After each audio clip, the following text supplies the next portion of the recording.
Había una vez una abuela llamada Lucía. Tenía 67 años, el pelo blanco recogido en un moño que nunca se deshacía y unas manos que contaban toda su vida si uno sabía leerlas. Nudillos gruesos de tanto fregar, una cicatriz en el índice derecho del accidente con el cuchillo de cocina, de cuando sus hijos eran pequeños, y una alianza de matrimonio que seguía llevando, aunque su marido Ernesto llevaba 8 años muerto, porque quitársela le parecía una conversación que todavía no estaba lista para tener. Lucía había trabajado toda su vida, primero en una fábrica de conservas, de los 16 a los 30 años, después limpiando casas ajenas porque la fábrica cerró y había 3 bocas que alimentar, y un marido que empezó a enfermar del corazón antes de tiempo. Había criado 3 hijos. Marcos, que vivía en el norte y llamaba los domingos. Beatriz, que tenía 2 hijos propios y vivía a 40 kilómetros. Y Andrea, la pequeña, que era la que más se había parecido a ella de joven y la que más le había roto el corazón con los años. Andrea tenía 34 años y llevaba 10 perdida. No de golpe, nunca es de golpe. Primero fue el novio que no era bueno para ella, después las pastillas que el novio le dio para el estrés. Después vinieron años que Lucía recordaba como una niebla oscura, llamadas a las 3 de la mañana, dinero que desaparecía, promesas que duraban lo que tardaban en decirse, rehabilitaciones que empezaban y no terminaban. Una niña que nació en medio de todo eso cuando Andrea tenía 29 años, de un padre que nunca apareció. La niña se llamaba Sonia. Tenía 5 años cuando Andrea la dejó en la puerta de Lucía. Fue un martes de febrero. Lucía estaba viendo el telediario cuando llamaron al timbre. Abrió la puerta y encontró a Palandrea de pie en el rellano, con una bolsa de plástico en cada mano y los ojos de quien lleva días sin dormir bien. Detrás de ella, cogida de su mano izquierda, estaba Sonia. La niña tenía el pelo revuelto y una camiseta con un dibujo de mariposas que le quedaba pequeña. Miraba a Lucía con unos ojos grandes y oscuros que no decían nada y lo decían todo. Mamá, dijo Andrea, necesito que te quedes con Sonia unos días. Lucía miró a su hija, miró a su nieta, miró las bolsas de plástico. ¿Cuántos días? Andrea no respondió directamente. Nunca respondía directamente. Estoy en un momento muy difícil. Necesito arreglar unas cosas. No puedo tenerla conmigo ahora mismo. Una pausa. Tú sabes cuidarla mejor que yo. Lucía abrió la puerta del todo. Entrad. Dieron a Sonia un vaso de leche. La niña lo bebió con las 2 manos sin decir nada, mirando la cocina con esa atención particular de los niños que están aprendiendo un lugar nuevo por si acaso tienen que quedarse mucho tiempo. Andrea estuvo una hora. Habló poco. Dejó las bolsas de plástico con la ropa de Sonia en el recibidor. Antes de irse, se agachó frente a su hija y le dijo algo al oído que Lucía no oyó. Sonia asintió con la cabeza, no lloró. Andrea se fue y no volvió en días. Los primeros días Lucía esperó. Llamó al teléfono de Andrea. Apagado. Mandó mensajes. Sin respuesta. Habló con Marcos y con Beatriz, que dijeron que lo sentían mucho, pero que ellos no podían hacerse cargo, que tenían sus propias vidas, que ya sabían cómo era Andrea, que ojalá esto se resolviera pronto. Sonia preguntó por su madre 3 veces el primer día. Después dejó de preguntar qué era peor. Lucía la miraba por la noche, dormida en la galaya, en la cama que había sido de Andrea de pequeña, con la camiseta de mariposas que le quedaba pequeña, y sentía algo que no sabía nombrar del todo. Era ternura, era miedo, era ese peso específico de saber que algo ha caído sobre tus hombros y que tus hombros ya no son los de antes, pero van a tener que aguantar igual. Tenía 67 años. Le dolía la rodilla izquierda cuando bajaba escaleras. Tenía la tensión un poco alta y el médico le había dicho que nada de estrés y mucho descanso. Su pensión era de 680 euros al mes y tenía una niña de 5 años que necesitaba desayuno, colegio, ropa, cariño, estabilidad y una persona que no se fuera. Lucía hizo lo que había hecho toda su vida cuando la situación era demasiado grande para pensarla entera. La dividió en partes pequeñas y empezó por la primera. La primera parte era el desayuno de Sonia. Al principio, Sonia era silenciosa de una manera que preocupaba a Lucía. No era la silenciosidad de los niños tímidos, que miran de reojo y se esconden detrás de las piernas de los adultos. Era otra cosa. Era el silencio de los niños que han aprendido que hacer ruido a veces trae problemas, que es mejor no pedir, no molestar, no necesitar demasiado, porque necesitar demasiado puede hacer que las personas se vayan. Lucía lo reconoció porque lo había visto antes en otros niños del barrio, en los hijos de algunas vecinas y también porque lo había visto en la propia Andrea de pequeña, después de que Ernesto tuviera el primer susto del corazón y la casa se llenara de miedo silencioso durante meses. Fue despacio, sin forzar, sin grandes discursos sobre que aquí estaba segura, que no iba a pasar nada, que la quería. Esas palabras a los 5 años pesan menos que los hechos. Los hechos eran el desayuno en la mesa cada mañana, el cuento antes de dormir cada noche, aunque Lucía se quedara dormida a medias leyendo y Sonia tuviera que darle un golpecito en el brazo para que siguiera. La mano de Lucía en la espalda de Sonia cuando cruzaban la calle. La voz de Lucía diciendo, ya llegamos, cuando Sonia se cansaba de caminar. Una mañana, 3 semanas después de que Andrea se fuera, Sonia bajó a desayunar y dijo, abuela, hoy en el cole tenemos que llevar algo de casa que nos guste mucho. ¿Sí? ¿Y tú qué quieres llevar? Sonia pensó un momento, muy seria. La foto de la cocina, la que estás tú con el abuelo. Lucia se quedó quieta un segundo. ¿Por qué esa? Porque me gusta cómo sonríes ahí. Lucía desayunó con algo apretado en el pecho que tardó todo el día en aflojarse. El problema con los servicios sociales llegó al mes y medio. Lucía sabía que llegaría. Una vecina le había dicho que cuando una niña de 5 años cambia de domicilio sin trámites legales, antes o después alguien llama a la puerta y una mañana efectivamente llamaron. Eran 2 trabajadoras sociales, jóvenes con bloc de notas y una manera de mirar que intentaba ser neutra, pero que a Lucía le pareció evaluadora. Se llamaban Patricia y Carmen. Señora Lucía, recibimos una notificación anónima de que la niña Sonia lleva varias semanas viviendo aquí sin que se haya formalizado ningún acuerdo de guarda. Necesitamos hablar con usted.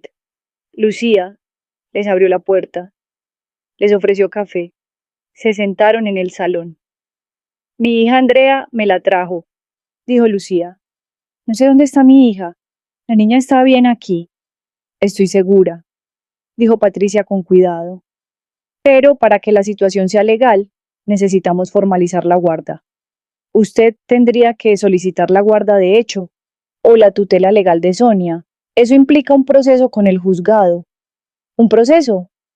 Visitas al domicilio, informes y valoración de la situación económica y de salud del cuidador principal. Lucía la miró. ¿Me están valorando a mí? Es el procedimiento estándar, dijo Carmen, para proteger a la niña. Yo llevo criando niños desde los 20 años, dijo Lucía con voz tranquila. Crié 3. Los 3 llegaron al mundo sin que nadie me evaluara.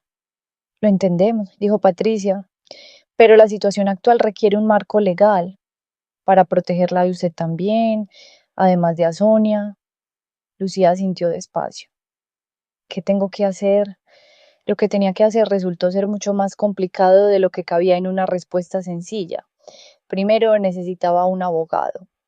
No tenía dinero para un abogado privado, así que le correspondía uno de oficio, que tardó 3 semanas en ser asignado. El abogado se llamaba David, era joven y serio, y le explicó que el proceso de tutela podía tardar entre 6 meses y un año, dependiendo del juzgado y de si Andrea aparecía o no. ¿Y si aparece? Preguntó Lucía. Si aparece y demuestra que está en condiciones de cuidar a la niña, puede reclamar la custodia, aunque lleve 2 meses sin dar señales de vida. La ley protege el vínculo materno-filial, a menos que se demuestre que hay riesgo para la menor. Lucía procesó eso en silencio. ¿Y si no aparece? Si no aparece y usted cumple los requisitos, la tutela puede ser otorgada a usted. ¿Qué requisitos? El abogado enumeró: estabilidad económica, buena salud para el cuidado de un menor, domicilio adecuado, ausencia de antecedentes, informe favorable de los servicios sociales. Lucía lo escuchó todo, después preguntó: ¿la pensión de 680 euros es suficiente estabilidad económica? David dudó un segundo. Puede ser un punto que el juzgado considere delicado. Lucía sintió. Se fue a casa.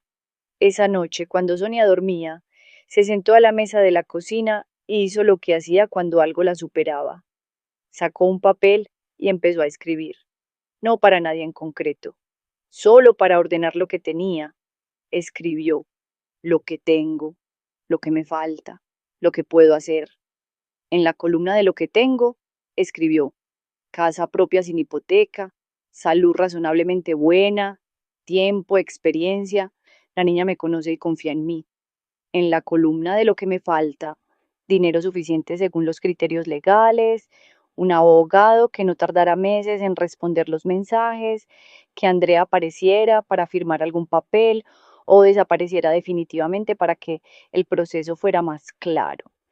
En la columna de lo que puedo hacer: hablar con Marcos y Beatriz sobre ayuda económica, ir a la trabajadora social y pedirle que pusiera en el informe todo lo que estaba bien y no solo lo que faltaba. No rendirse. Subrayó las 3 últimas palabras. Habló con Marcos y Beatriz, fue una conversación difícil. Marcos dijo que podía aportar algo cada mes, no mucho, pero algo. Beatriz dijo que lo sentía mucho, pero que entre su hipoteca y sus 2 hijos no podía comprometerse a nada fijo. Después añadió que quizás lo mejor era que Sonia fuera a un centro de acogida temporal mientras se resolvía el proceso legal, porque así Lucía no tendría que cargar con todo. Lucía la escuchó hasta el final. Sonia no va a ningún centro, dijo entonces. Mamá, no es que... Sonia no va a ningún centro, repitió. Eso no está en discusión. Beatriz suspiró. Eres muy testaruda. Sí, dijo Lucía, siempre lo fui.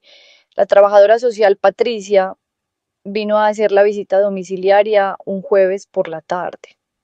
Lucía había limpiado la casa con una energía que hacía días que no tenía. Había preparado una merienda.